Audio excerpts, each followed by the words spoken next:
नमस्कार, मैं नेहा शर्मा आपके साथ और आप देख रहे हैं जस्ट इंडिया। खबरों के प्रायोजक हैं रंज care showroom in Rohtak and Bahadurgarh. Showroom पर आएं, टेस्ट ड्राइव लें और गाड़ी बुक कराएं। Oscar super speciality hospital and trauma centre. 5 राज्यों में चुनावों के बाद भारतीय जनता पार्टी ने अब हरियाणा पर फोकस करना शुरू कर दिया है। पार्टी के 2 बड़े नेताओं ने हरियाणा के मुख्यमंत्री मनोहर लाल खट्टर से सूबे का फीडबैक लिया है। पार्टी के राष्ट्रीय अध्यक्ष जेपी नड्डा और राष्ट्रीय संगठन मंत्री बीएल संतोष सीएम खट्टर के साथ लोकसभा चुनावों को लेकर घंटों चर्चा कर चुके हैं। इस चर्चा में सूबे की सभी 10 लोकसभा सीटों और सांसदों के कार्यों को लेकर विचार विमर्श हुआ है।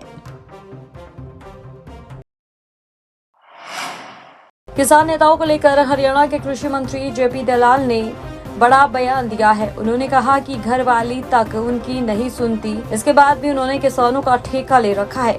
यह सच्चाई है, मैं सबको जानता हूँ। किसी पर 5 मुकदमे, किसी पर 3 मुकदमे हो रखे हैं, उल्टे उल्टे काम कर रहे हैं, किसी की बहू भाग रही है, तो उसके बाद भी वह किसानों का ठेका ले रहे हैं।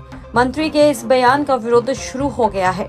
जनवादी महिला समिति ने कृषि मंत्री जेपी दलाल के महिला विरोधी बयान की कड़ी आलोचना की है और मांग की है कि वे अपने घटिया और बेहुदा बयान को तुरंत वापस लें और जनता से माफी मांगे। इस आग में भी लोहारू और इस भिवानी जिले वाले ने मेरा साथ दिया है। मैं आपके सामने सिर झुकाता हूँ। आड़े बैठे रहा करते भाई, बहुत 10-5 मैं कभी बोल लूंगा तो लोग कहेंगे उल्टा बोल रहा है। मतलब उनकी घराली कौन माना, उनकी ठेका ले रखा था किसानों का।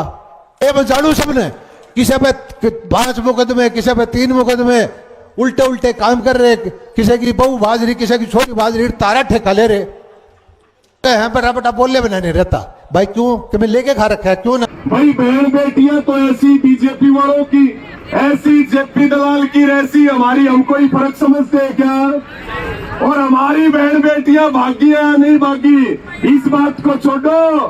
बीजेपी वालों की रोज भागती है, हम बोलने लगे तो छुपने के लिए जगह नहीं मिलेगी, छुपने के लिए जगह।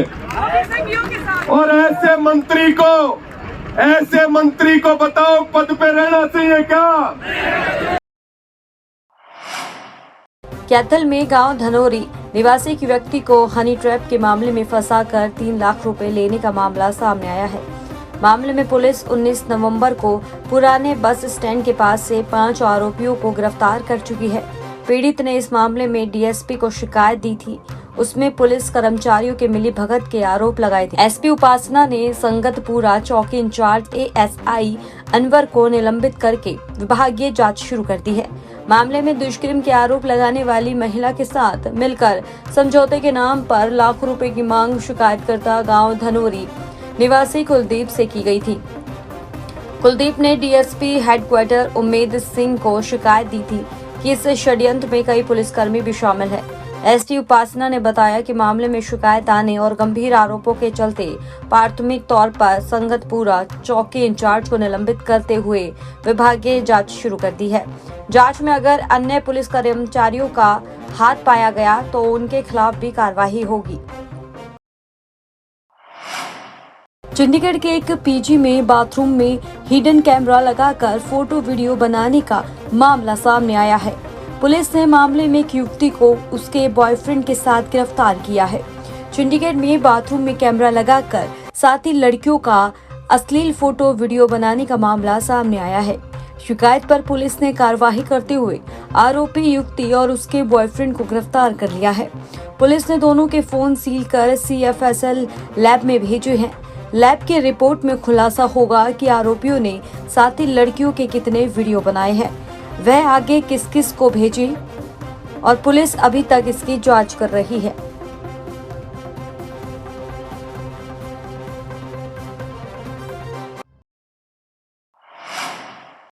बल्लभगढ़ की एक युवती से गैंगरेप का मामला सामने आया है। उसने जबरन धर्म परिवर्तन कराने के अलावा पति समेत परिवार के अन्य सदस्यों पर गंभीर आरोप लगाए हैं। बल्लभगढ़ की एक युवती ने बताया कि वह 2017 में 11वीं में पढ़ती थी और स्कूल जाते समय एक युवक उसका पीछा करता था। उस समय वह नाबालिग थी। युवक ने अपना नाम वीर बताया था। जबकि उसका असल नाम आरिफ है। उसने अपना मोबाइल नंबर दिया। धीरे धीरे उसने उससे दोस्ती कर ली। अक्टूबर 2017 में वह उसे एक होटल में ले गया जहां नशीली कोल्ड ड्रिंक पिलाकर दुष्कर्म किया। उसका वीडियो बनाकर ब्लैकमेल करने लगा। इसके बाद वह लगातार रेप करता रहा। हरियाणा के गृह मंत्रालय के हस्तक्षेप बाद सेक्टर 16 महिला थाना पुलिस ने गैंगरेप की रिपोर्ट दर्ज की है। कोल्ड ड्रिंक में नशीली दवा मिला के मेरी दवा मिला के और वो मेरी वीडियो बना लेता है। वीडियो दिखा के वो बोलता है कि जब मैं तुम्हें बुलाऊंगा, जब तुम्हें आना पड़ेगा, और अगर तुमने ये बात किसी को बताई या फिर नहीं आई तो मैं तुम्हारी जो वीडियो है ये न्यूज़ उस पे सोशल मीडिया पे डाल दूंगा।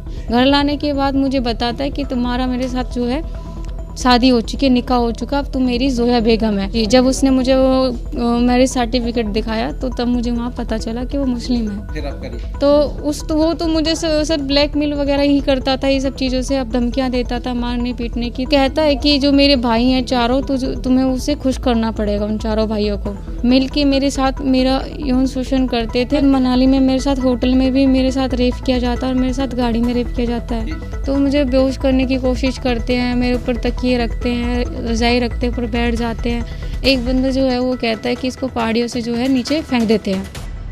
कंप्लेनेंट ने जो कंप्लेंट दी है दिनांक 25/11/2023 को, तो उस मामले के संबंध में एफआईआर दर्ज करी गई है और तफ्तीश गहनता से अमल में लाई जा रही है। किस तरह की शिकायत मिली है और मुकदमा जो है विवाह किन धाराओं में हुआ है, क्योंकि धर्म परिवर्तन का भी मामला सामने बताया जा रहा है कि हाँ जी, वो धारा भी इसमें है केस के संबंध में। और पोक्सो के रिगार्डिंग भी बताया गया कि जब वो नाबालिग थी तब उसके साथ एक होटल में ले जाकर ऐसी घटना को अंजाम दिया गया जो आरोपी है, मुख्य आरोपी है।